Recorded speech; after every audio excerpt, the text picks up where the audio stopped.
नमस्कार शेतकरी बंधूंनो, कृषीराज माऊली YouTube channel आपलं सर स्वागत. मी राजेंद्र काळे. मित्र, आज एक महत्त्वाचा विषय आपण चर्चा करणार आहोत. ते म्हणजे खऱ्या अर्थाने ते एक काळाची गरज आहे, ते म्हणजे माती नमुने. सर्वात महत्त्वाचा विषय की महाराष्ट्र शासन कृषी विभागाच्या माध्यमातून ज्या वेगवेगळ्या प्रकारचे प्रात्यक्षिक आपण देतो, वेगवेगळ्या स्कीमा आपण देतो, तर त्याच्याकडून प्रत्येक शेतकऱ्याचा माती नमुना याच्यामध्ये घेतला जातो. तो नमुना घेऊन तो लॅबला तपासायला दिला जातो. साधारणतः आपण जे 10 हेक्टरचे प्रात्यक्षिक घेतो, त्याच्यामध्ये साधारणतः एक एकरचं एक प्रात्यक्षिक म्हणलं तर 25 लोक घेत असतो. साधारणतः याच्यामध्ये आपण प्रत्येक प्रात्यक्षिकाला 10 नमुने म्हणजे हेक्टर एक नमुने याच्यामध्ये घेत असतो. तर आपण आता बोरटेंब ह्या गावामध्ये आहोत मित्र. तर साधारणतः आपण माती नमुने घेताना साधारण मेजॉरिटी ह्या गावामध्ये तुमचं जास्त करून भात रब्बीमध्ये खरीपमध्ये घेतला जातो आणि रब्बीमध्ये तुमचा महत्त्वाचा एक विषय की हरभरा घेतला जातो, त्याच्यामध्ये गहू घेतला जातो. यानंतरून माती नमुने आपण त्यांना पोहोचवणार आहोत. आता माती नमुन्याची घ्यायची पद्धत असली तर आपलं पुढे एक जे हे आहे शेत आहे, त्याच्यातल्या 4 ते 5 ठिकाणची माती आपण गोळा करून त्याच्यामध्ये घेत असतो. सर्वात महत्त्वाचा विषय की बांधावरची माती घेतली जात नाही, किंवा जिथं शेण टाकले ती माती घेतली जात नाही. त्याच्यामध्ये दोन्ही बाजूकडून 6-6, 7-7 मीटर अंतर सोडून मग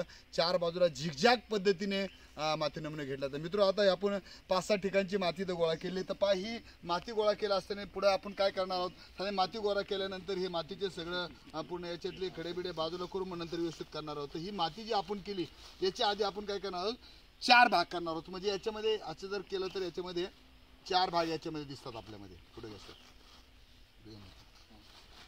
4 भाग तुम्ही पाहिला असेल तर ह्या प्रकारे असे 4 भाग आपण करत असतो. मग समोरचे 2 भाग आपण काढून टाकत असतो. म्हणजे हे 2 भाग आपण जर काढले तर परत आपण हे बाकी माती एकत्र करत असतो. आणि माती एकत्र केल्यानंतर परत याचे 4 भाग याच्यामध्ये करतो आपण असे. आणि 4 भाग केल्यानंतर परत समोरासमोरची माती काढून टाकतो. आणि मग नंतर उरलेले साधारणतः जी 1 किलो माती उरेल त्या 1 किलो माती आपण लॅबला याच्यामध्ये पाठवत असतो. मध्ये सर्वात महत्त्वाचा विषय की आपण ज्यावेळेस हे माती नमुने याच्यामध्ये घेत असतो, याच्यामध्ये सर्वात महत्त्वाचा विषय आहे की आपल्या शेतामध्ये नक्की काय कमी आहे.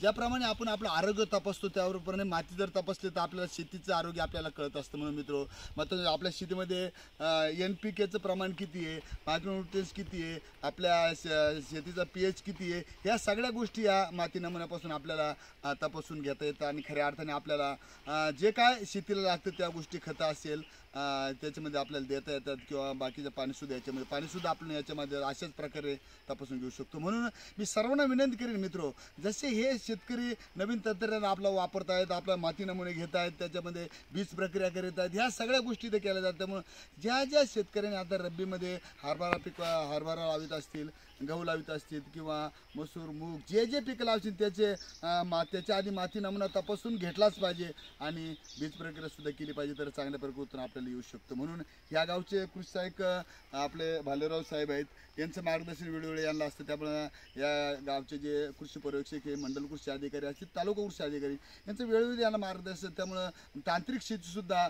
या गावामध्ये या तालुक्यामध्ये बऱ्यापैकी केली जाते. म्हणून सर्वांना विनंती करतो मित्रो, अशा प्रकारे माती नमुने घेवा आणि तुमच्या मातीचं आरोग्य तपासा.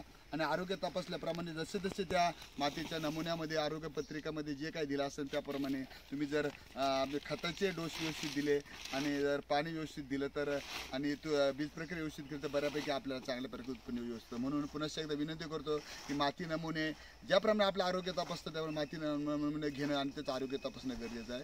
तरी सर्वांनी माती नमुने तपासलाच पाहिजे मला वाटतं. नमस्कार.